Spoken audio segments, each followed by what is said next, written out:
할렐루야. 오늘도 함께 예배하는 우리 모든 성도님들에게 하나님의 은혜와 능력과 축복이 넘치시기를 주님의 이름으로 축원합니다. 오늘은 네 사람의 신앙, 우리가 지금까지 오늘로서 이제 세 사람의 신앙을 살펴보실 텐데, 그 세 번째 시간으로 지난주까지 살펴보았던 그 마르다의 신앙, 그리고 나사로의 신앙, 그리고 오늘은 그들의 동생이죠, 마리아가 살았던 그 신앙의 삶을 말씀을 통하여 들여다 보려고 합니다.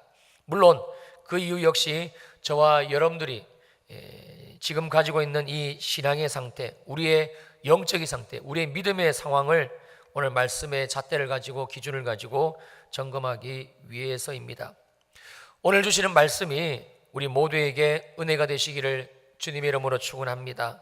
특별히 나를 향하신 주님의 마음이 깨달아지는 은혜가 있기를 간절히 원합니다. 특별히 우리 마음에 주시는 이 말씀이 찔림을 받는 그런 은혜가 있기를 정말 간절히 원합니다. 그리하여 정말 특별히 주님 주시는 말씀으로 다시 내 삶을 말씀 가운데 살아내기를 시작하는 그런 결단의 은혜가 있으시길 주님의 이름으로 축원합니다. 그렇다면 마리아는 어떤 신앙인이었나? 오늘 본문 요한복음 12장 3절 우리 함께 다시 보시겠습니다. 마리아는 지극히 비싼 향유 곧 순전한 나드 한 근을 가져다가 예수의 발에 붓고 자기 머리털로 그의 발을 닦으니 향유 냄새가 집에 가득하더라. 그러니까 지금 마리아가 자기 집을 방문하신 주님께 한 행동은 두 가지입니다. 첫째는 지극히 비싼 향유 곧 순전한 나드 한 근을 예수님의 발에 부은 것이고, 그리고 두 번째 한 행동은 자기의 머리털로 주님의 발에 부은 그 향유로 아주 정성스럽게 닦아드린 것이지요. 먼저 우리가 살펴봐야 할 것은 마리아가 지금 주님께 한 이 두 가지의 행동이 과연 그녀의 신앙적인 차원, 즉 믿음적인 차원에서 해석을 해도 되느냐는 겁니다. 왜냐하면 이 말씀을 대하는 저와 여러분들 중에 어떤 분은 분명히 이 마리아가 지금 주님께 해드린 모습을 신앙과는 상관이 없이 그녀가 그냥 예수님이 고마웠어, 자기 오라비를 살려주신 그 주님이 정말 고마워서 했던 행위일 것이라고 생각하시는 분이 있을 수도 있겠고, 또 어떤 분은 마리아가 자기 집을 손님으로 방문하신 예수님에게 보여주기 위한 하나의 예절의 형식이었다고 생각하시는 분들 역시 충분히 있을 수 있기 때문에 그렇습니다.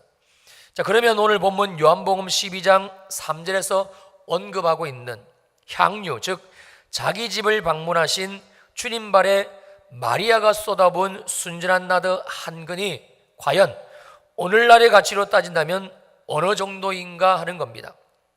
도대체 마리아가 얼마나 비싸고 또 귀한 것을 주님 발에 부은 것인가, 아니면 그냥 대충 그렇고 그런 것을 부은 것인가? 이것을 우리가 제대로 알아야 그날 마리아가 예수님께 한 이 행동이 주님을 향한 진실한 신앙 때문이었다는 것을 알 수 있기 때문에 그렇습니다. 첫째, 순전하다라는 이 단어의 원어적인 의미는 믿을 만하다 또는 진실하다, 진짜다라는 의미예요. 즉 지금 마리아가 주님 발에 부은 것은 이 향유는 가짜가 아니고 짝퉁이 아니고 진품이었다는 사실을 성경은 말씀합니다. 여러분, 명품이나 진짜 귀한 보석들이 아니면은 절대 가품이라든지 짝퉁은 존재하지는 않습니다. 별로 귀하지도 않은 물건을 베껴가지고 가짜 만들어봐야 상품 가치가 없기 때문에 그렇겠지요. 예수님 당시 나드라는 향유가 얼마나 비싸고 그리고 귀한 것이었으면 이 시중에 가짜가 유통이 되었겠습니까? 여기에서 우리는 충분히 마리아가 주님 발에 부은 향유가 값비싼 것이었음을 짐작할 수 있습니다. 두 번째, 이 진품 향유가 다름 아닌 나드였다는 것에서 우리는 역시 마리아가 부은 것이 보통의 것이 아니라 아주 값진 것이었음을, 그 가치를 알 수가 있습니다. 여기에서 말씀하고 있는 나드는 구약 성경 아가서 1장 12절에 등장하는 나도 기름과 같은 종류입니다. 그래서 이것은 감송향 혹은 쥐오줌 풀과에 속하는 동인도산 식물에서 채취를 한 아주 향기로운 향수 기름입니다. 그리고 이 나드는 두말할 것도 없이 그 당시에 매우 값비싼 품목이었어요. 오늘 본문 5절입니다. 이 향유를 어찌하여 300데나니온에 팔아 가난한 자들에게 주지 아니하였느냐 하니, 즉 그 당시 마리아가 예수님 발에 부은 나드 한 근 약 340g은 노동자 한 사람이 300일 동안 일을 해야만 받을 수 있었던 품삯, 즉 300데나니온의 가치였습니다. 오늘날 대한민국 최저임금이 좀 올랐죠. 시간당 7,530원입니다. 계산을 해보면 대략 2천만 원에서 3천만 원 정도가 되는 정말 값비싼 향유이고 기름, 이게 순진한 나드 한 근입니다. 지금 마리아는 성경 말씀 그대로 지극히 비싼 향유, 곧 2천만 원 내지 3천만 원이나 되는 그 엄청난 순진한 나드 한 근을 가지고 와 자기 집을 방문하신 주님 발에 부은 겁니다. 조금도 주저함도 없이 마리아는 주님 발에 그 비싼 향유를 부어버렸어요. 만약에 여러분 같으면 어떤 분이 나에게 베풀어준 은혜가 너무 고맙고 또 소중했어. 그래서 내가 가지고 있는 총재선이라 할 수 있는 그 순진한 나드 한 건, 값이 3천만 원을 호가하는 그것을 그 고마움의 표시로 줄 수가 있겠습니까?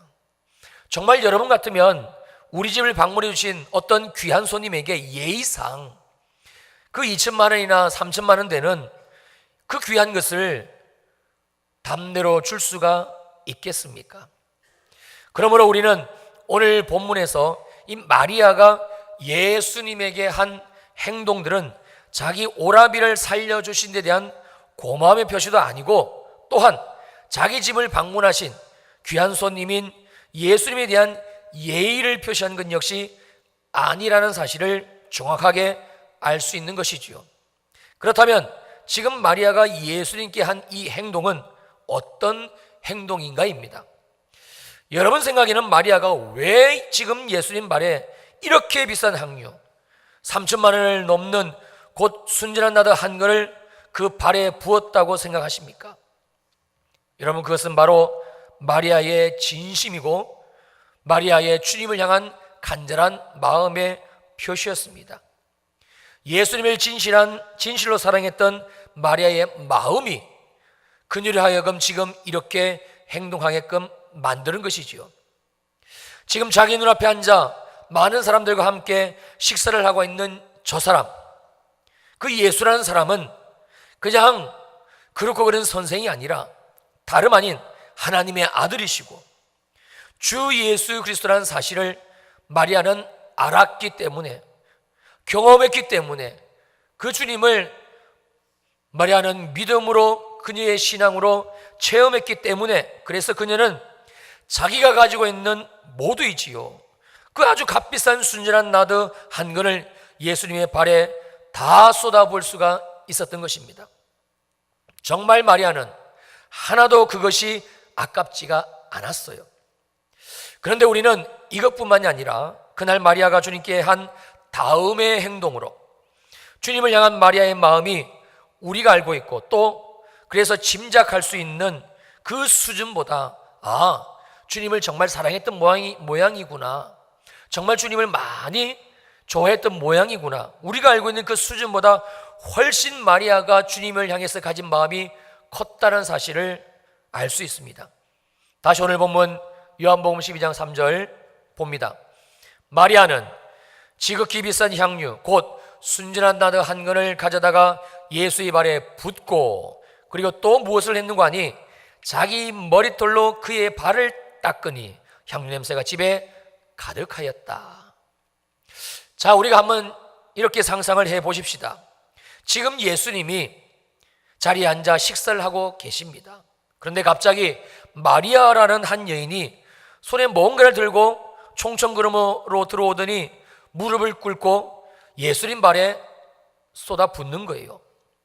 순식간에 냄새가 퍼지게 되고 그 냄새로 인해 그곳에 모인 많은 사람들은 마리아가 부은 것이 다름이 아니라 아주 값비싼, 그 당시 돈으로, 오늘날 돈으로도 마찬가지 2천만 원이나 3천만 원 되는 아주 값비싼 순전한 나드, 그것도 그 양이 340g이나 된다는 사실을 알게 됩니다. 얼마나 사람들이 놀랐을까요? 얼마나 사람들이 깜짝 놀랐을까요? 도대체 이게 무슨 일이지? 사람들이 놀라가지고 이렇게 웅성웅성대고 있을 때에 그때 누군가가 이렇게 외칩니다.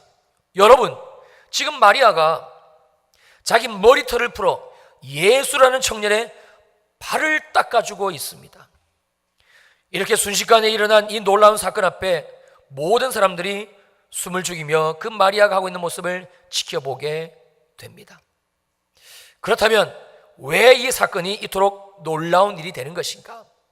우리는 유대인들, 특별히 유대 여인들이 가지고 있었던 그 자기의 머리카락, 이 머리카락에 대한 개념을 반드시 알아야만 합니다. 그래야 그날의 마리아가 가졌던 주님을 향한 마음도 알 수 있고, 또한 마리아가 그 마음으로 했던 행동, 즉 자기 머리카락으로 주님의 발을 닦아드렸던 모습을 지켜보면서 너무나 놀랄 수밖에 없었던 다른 사람들의 마음 역시 우리가 이해할 수 있기 때문에 그렇습니다.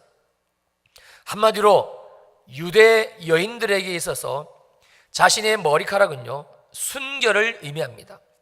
그래서 유대 여인들은 자기가 사랑하는 남자, 즉 결혼한 남편이 아닌 다른 사람들, 특히 남자들 앞에서는 절대 자기 머리카락을 보이지 않습니다. 제가 올해 2월 청년들과 함께 이스라엘을 갔을 때에, 지금이 21세기잖아요. 여러분 2018년입니다. 그럼에도 불구하고 예루살렘에 살고 있는 그 정통파 유대인들, 즉 하나님의 말씀을 온전히 지키며 살고 있는 그 유대인들은요, 유대 여인들은 하나같이 거리를 다닐 때 그냥 머리 풀어헤치고 다니지 않습니다. 반드시 자기 머리를 두건을 써가지고 감추고 다닙니다. 심지어 어떤 유대 여자들은 다른 남자가, 자기 남편이 아닌 다른 남자나 사람들이 자기 머리카락을 볼까봐 아예 삭발을 하고, 그리고 두건을 머리에 쓰고 거리를 다니는 경우도 있습니다. 그러니 지금으로부터 2000년 전 이스라엘 땅에 살던 이 마리아, 아직 결혼도 하지 않은 아가씨가 젊은 30대 청년인 예수라는 외간 남자의 발을, 자기 머리를 풀어 닦고 있다는 것은 놀라지 않을 수 없는 아주 충격적인 사건, 한마디로 센세이션을 불러일으킨 사건이지요. 시집도 가지 않은 처녀가 외간 남자에게 자기 머리카락을 보인 것도 문제가 큰데, 그런데 더 충격적인 것은 하필이면 그 머리털로 마리아가 닦은 예수님의 부위가 발이라는 사실입니다. 무덥고 바람과 먼지가 많은 유대 땅을 다니다 보면 그 발은 어느새 먼지와 땀으로 뒤범벅이 되게 됩니다. 그래서 아주 더러운 상태의 그 발을 유대 사람들은 가질 수밖에 없지요. 지금 마리아가 닦고 있는 주님의 발은 바로 그 발입니다. 그래서 이 발을 닦는 행위는 보통 그 집안의 종들이 물을 가지고 와서 닦아주게 됩니다. 지금 마리아가 자기의 머리털을 풀어가지고 그리고 닦아드렸던 그 부위, 그 주님의 발은요, 그냥 발이 아니고 먼지와 땀으로, 그 더러움으로 뒤범벅이 되어 있는, 종들이나 할 법한 행동, 바로 그 행위를 지금 마리아는 머리털을 품고 그 더럽고 냄새나는 주님의 발을 닦고 있는 것이지요. 이제 그 당시 마리아가 주님께 했던 행동들이 얼마나 사람들에게 충격적이었는지 이해가 되시겠습니까?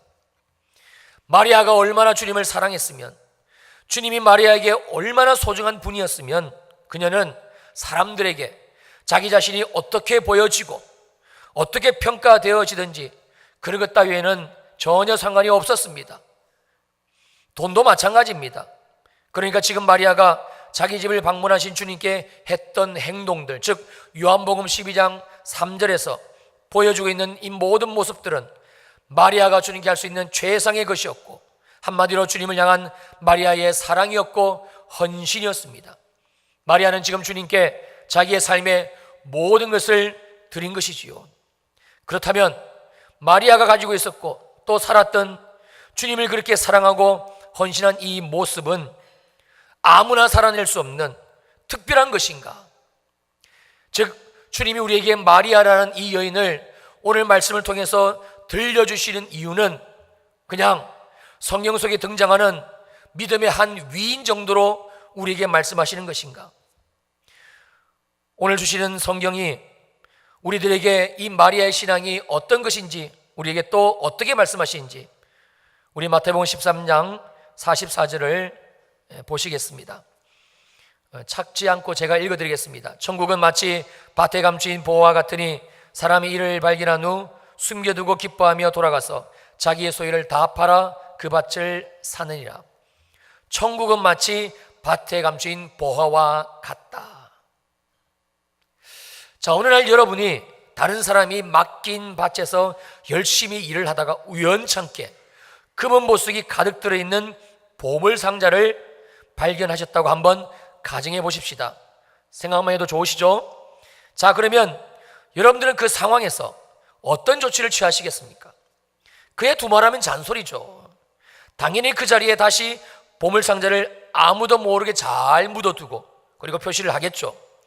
그리고는 집으로 얼른 돌아가서 가지고 있던 모든 재산을 다 팔아 정리를 해서라도 반드시 그 집을 살 것입니다. 자, 그러면 우리 주위에 있는 사람들이 가진 재산 다 팔아 그 밭을 사들인 나에게 아마 틀림없이 이렇게 한마디를 할 거예요. 왜 그런 무모한 짓을 했냐? 가지고 있어봐야 값도 안 되고 가지고 있어봐야 오르지도 않을 그 변두리 땅, 그 산 테두리에 있는 땅을 야, 너 미치지 않고서야 어떻게 네가 가진 재산을 다 팔아가지고 그 땅을 살 수가 있냐? 아마 말들이 많을 거예요. 사랑하는 성도님들, 그런데 말입니다. 아무리 많은 사람들이 그런 짓을 한, 그 행동을 한 나를 비아냥거리고 별별 소리를 다 한다고 해서 여러분 같으면 그 밭 사는 거 포기하시겠어요? 안 합니다. 절대 포기할 수 없습니다. 우리가 미쳤습니까? 그 밭이 어떤 밭인데 사람들 수군대는 소리에 우리가 왜 그 밭을 안 산단 말입니까? 어림도 없는 일이죠. 무슨 수를 썼더라도 내가 재산을 다 팔아 돈이 여의치 않으면 빌렸더라도 융자를 냈더라도 아마 기어이 그 밭 토지 등기부 등본을 본인 이름으로 해놓을 겁니다. 여러분, 왜 그런 겁니까? 왜 우리가 그런 행동을 할 수가 있는 것입니까?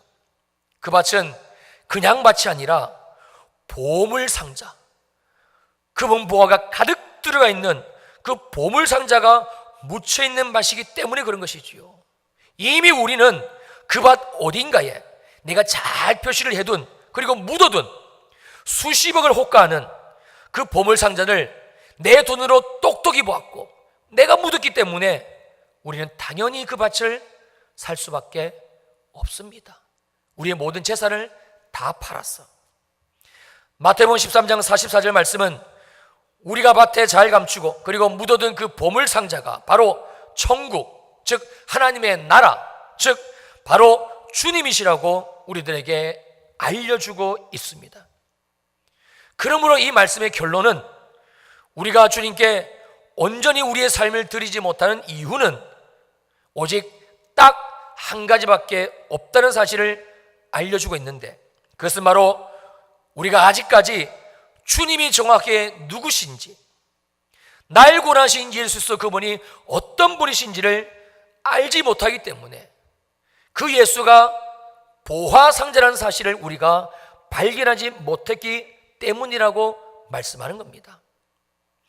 우리는 아직까지 주님이 내 삶에 그 어떤 것과도 비교할 수 없는 보물상자임을 알지 못한 채, 경험하지 못한 채, 만나지 못한 채 그렇게 신앙생활을 하고 있다는 말씀을 하고 있는 겁니다. 우리가 여전히 마리아가 그날 주님께 했던 이 모습들이 이해도 안 되고 또 공감이 가지 않는 이유 역시 다른 데 있지 않습니다. 우리는 아직까지 예수를 믿지만 예수 믿는다고 말은 하지만 예배는 드리지만 그러나 그 예수 그리스도 주님을 마리아가 만났고 또한 마리아가 알았던 그 주님으로 2천만 원에서 3천만 원 되는 순전한 나들을 발에 부어드려도 아깝지 않을 주님으로 내 머리털을 풀어 그 더러운 발을 닦아드려도 하나도 부끄럽지 않는 주님으로 우리는 만나지 못한 채 알지 못한 채 그렇게 신앙생활을 하고 있다는 충격적이고도 비극적인 사실을 말씀하고 있습니다. 지금도 제 기억에 생생한 사건이 하나 있습니다. 저희 아버지가 간암선고를 받으시고 그리고 돌아온 탕자처럼 주님께 돌아오게 되었습니다. 그러나 몸에는 암이 계속 퍼져나갔고 급기야 누군가의 도움이 없으면 아무 일도 할 수 없는 그런 지경이 되셨어요. 그래서 어쩔 수 없이 수원에 있는 호스피스 병원으로 아버지를 옮기게 되었습니다. 그때 그 호스피스 병원장이신 권사님이 우연찮게 제가 삼성이라는 직장을 잘 다니다가 그러다가 주님의 부르심을 받고 지금 목회의 길을 가고 있다는 사실을 알게 되었습니다. 그런데 그때 제 이야기를 들으신 그 병원장 권사님이 제게 하신 말씀이 저는 지금도 잊혀지지가 않습니다. 아니 목사님, 어쩌시려고 그 좋은 직장 다 버려두고 이 가시밭길을 가시게 되셨습니까? 여러분들 눈에도 혹시 여기 있는 목사가 그렇게 보이십니까? 주님이 당신의 종으로 부르셔가지고 어쩔 수 없기는 하지만 그러나 힘겹게 이 목사의 길을 가고 있는 그런 가시밭길 인생, 그렇게 불행한 목사로 보이시는지요? 기독교의 역사관은 직선서관, 즉 처음이 있고 그리고 반드시 마지막 종말이 있는 역사가 아니라 불교에서 말하는 것처럼 윤회는 절대 있을 수 없습니다만 그러나 여러분들의 이해를 돕기 위해 만약에 우리 주님께서 여기 있는 목사에게 한 번 더 인생을 주시면서 그리고 저에게 연목사야, 너 그래도 다시 이 목사의 길을 나와 함께 갈 수 있겠느냐라고 물어오신다면 정말 저는 조금 더 주저하지 않고 주님께 이렇게 대답을 할 것입니다. 네 주님, 물론입니다. 하겠습니다. 저 또 이 목사의 길을 가겠습니다. 정말입니다. 제가 이 거룩한 강단에서 왜 헛된 소리를 하겠습니까? 여러분들에게 잘 보여가지고 뭐 대단한 영광을 제가 받겠다고, 누리겠다고 있지도 않은 마음을 있는 것처럼 위장해서 이렇게 말하겠습니까? 아닙니다. 제 마음은 정말 그렇습니다. 저는 주님 없이는 한순간도 살 수 없습니다.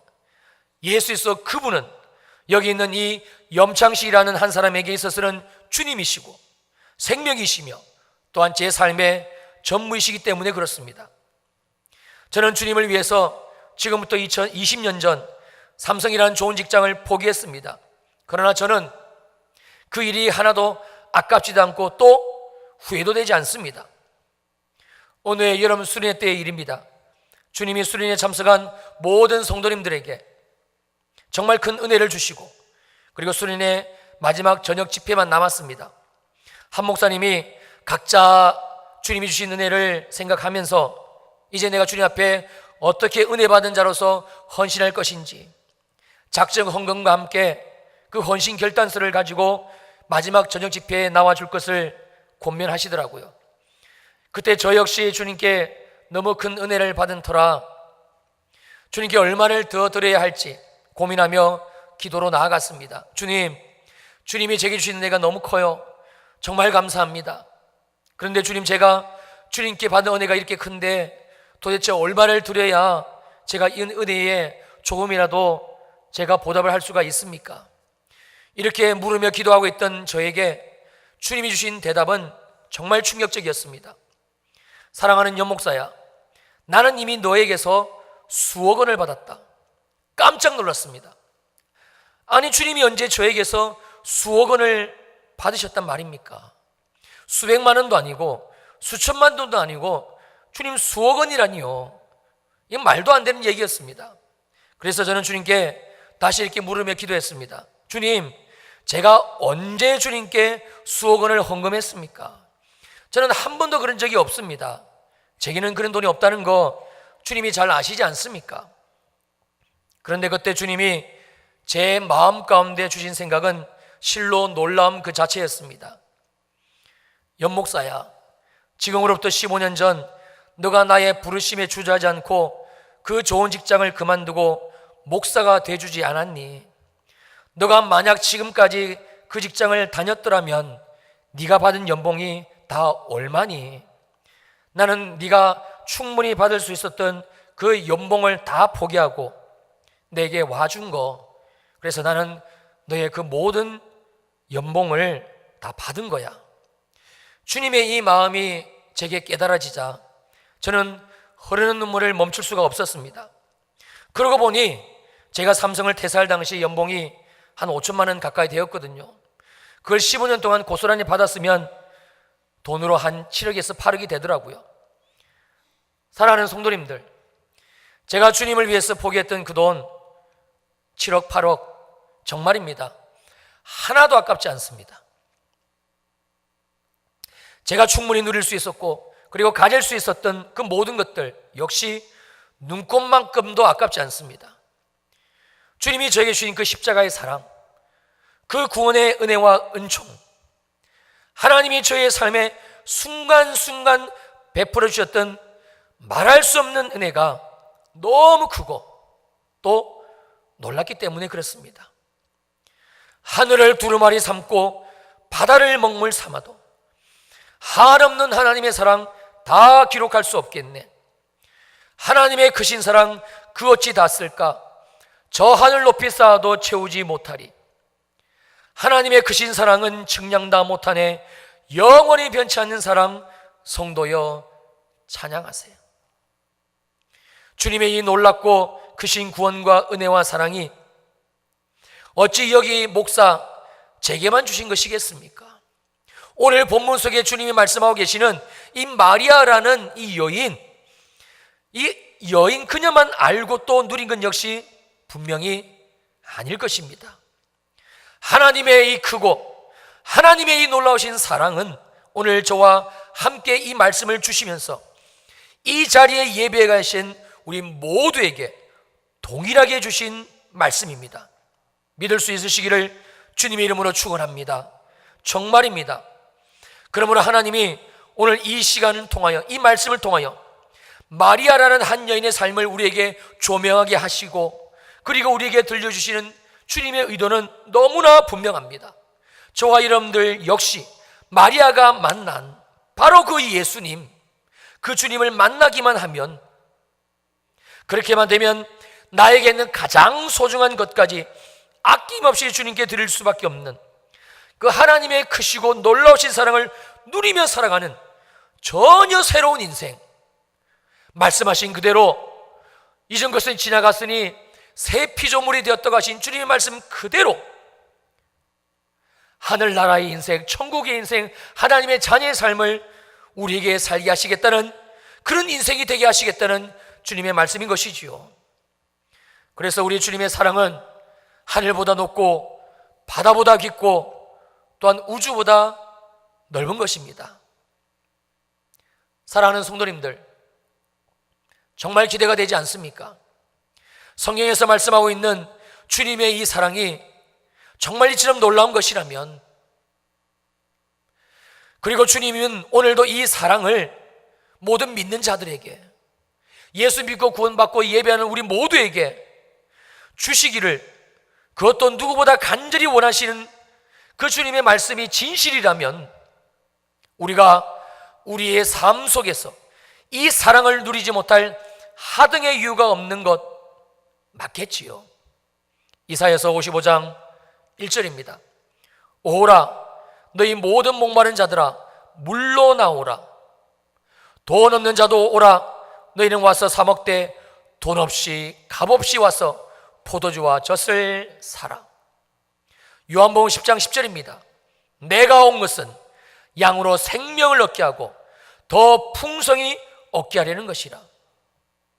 요한계시록 3장 20절입니다. 볼지어다 내가 문 밖에 서서 두드리노니 누구든지 내 음성을 듣고 문을 열면 내가 그에게로 들어가 그와 더불어 먹고 그는 나와 더불어 먹으리라. 할렐루야. 이것이 저와 여러분들 향하신 성령의 일관된 메시지입니다. 바로 저와 여러분들 향하신 우리 주님의 뜻이라는 말씀입니다. 사랑하는 성도님들, 여러분들 이제 어떻게 하시겠습니까? 그래도 여전히 주님의 사랑과 은혜와는 아무 상관이 없는 그런 말도 안 되는 그런 척박한 신앙생활, 힘겨운 나의 삶, 예수 믿는 것은 믿음인 것이고 예수 믿는 신앙은 신앙인 것이고 내 삶은 따로 나의 삶이고 이렇게 이분법적인 그런 신앙생활을 계속 하시겠습니까? 아니면 오늘 주시는 이 하나님의 말씀을 통해서 내 삶을 주님의 사랑 안으로 초청해 주시는 그 주님께 다시 말씀을 의지하여 성령님 의지하여 힘을 내어 그 주님 안으로 나아가는, 그래서 그 주님의 놀라운 사랑과 은혜로 우리의 삶의 발걸음을 떼기를 시작하는, 성령에서 우리에게 말씀해 주고 계시는 그 신앙의 삶을 여러분 살아가시기를 시작하시겠습니까? 선택은 저와 여러분들의 몫입니다. 저는 오늘 본문 말씀을 통하여 마리아의 그 간증을 들려드렸고, 또한 마리아가 경험한 그 예수를 저 역시 믿었더니 주님이 제게 베푸신 은혜를 저는 들려드렸습니다. 그리고 여러분들이 하실 일은 하나님의 이 말씀 앞에 여러분들의 생각을 어떻게 드리느냐는 것입니다. 여러분, 믿음은 바라는 것들의 실상입니다. 여기 이 자리에 청년 여러분들도 몇 분 앉아 계십니다만 제가 가끔 청년들에게 그 얘기를 합니다. 제가 중학교 2학년 때 주님을 만났어요. 성령을 경험했어요. 그런데 그 누구도 저에게 예수님이 이런 분이시라고, 그 예수를 믿었더니 주님이 내 삶에 이런 일을 행하셨다고, 당신도 나처럼 예수 믿으면 주님이 구원해 주시고 이런 놀라운 믿음의 삶으로 나를 인도하신다고 알려주는 사람도 없었고 기도해 주는 사람도 없었고 그 말씀을 들려주는 사람도 없었어요. 만약에 그런 사람이 내 인생에, 이 염창씨라는 한 사람의 인생에 그때 있었더라면 제가 그래서 주님을 떠나지 않고 중학교 때에, 고등학교 때에, 그리고 청년의 때에 내가 주님을 믿는 삶, 주님께 내 마음을 드리는 삶을 살았더라면 내 인생이 어떻게 달라졌을까? 지금 주님이 주시는 은혜가 너무 크고 놀랍지만 저는 지난날 주님 없이 살았던 그 청년의 때 정말 아깝고, 그래서 제가 청년들에게 이 복음의 말씀을 전하면서, 여러분들에게 이 복음의 말씀을 전하면서 주님이 주신 이 마음을 전할 수밖에 없는 이유가 여기에 있습니다. 여러분, 우리의 신앙은 우리의 삶과 분리되지 않습니다. 영적으로 사는 것, 말씀으로 사는 것, 믿음으로 사는 것은 교류가 아니고 신학이 아닙니다. 하나님의 말씀이 우리의 삶에 그대로 역사되어지는 살아계신 주님을 경험하는 것입니다. 놀라운 것입니다. 말씀하신 그대로 천국입니다. 하나님의 나라입니다. 사랑하는 주일 2부 예배 성도님들, 특별히 여기 앉아있는 청년들 여러분들, 여러분의 삶이 정말 주 예수 그리스도로 말미암아, 주 예수 그리스도로 말미암아 달라지시고 변화되어질 수 있기를 주님의 이름으로 축원합니다. 또 한 가지 하나 당부의 말씀드리고 마치려 합니다. 여기 대부분 부모님들이신데, 여러분, 부모는 자녀들에게 신앙의 유산과 본을 보여줘야 됩니다. 물론 이 말씀을 전하는 목사 역시 자유롭지 않은 것이 사실입니다. 두렵기도 하고 그리고 부끄럽고 초라하기도 합니다. 정말 주님 앞에 살아가는 것이 어떤 것인지, 예수 믿는 것이 기쁨이고 소망이고 감사이고 행복인 것인지 우리는 책임을 지고 주님께 은혜를 받고 우리 아이들에게 보여줘야 됩니다.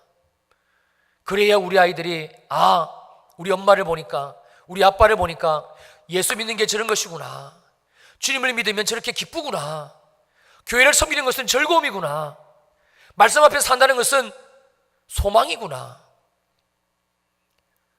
믿음의 부모인 저와 여러분들은 정말 주님 앞에 책임을 지고 우리의 자녀들에게, 우리의 손주들에게 이 믿음을 삶으로 보여줘야 됩니다. 지식으로 가르치고 훈계하여 가르치는 것은 변화시키지 못합니다. 삶으로 가르쳐야 됩니다. 바로 우리 주님처럼 말입니다. 분명한 사실은 우리가 주님 앞에 마음을 열고 우리의 생각을 내려놓고 주님 정말입니까? 마리아가 했던 삶이, 마리아가 살았던 삶이, 나도 예수를 정말 주님을 그렇게 믿으면, 주님 앞에 나아가면 그 놀라운 사랑을, 그 은혜를 나도 살 수 있습니까? 주님 맞습니까? 그렇다면 주님, 내 삶을 드리기를 원합니다. 내 삶에 오시고 내 마음 가운데 임하셔서 나의 삶을 다스려 주옵소서. 여러분, 이것이 오늘 말씀을 들려주시는 저와 여러분들 향하신 주님의 뜻입니다. 기도하시겠습니다.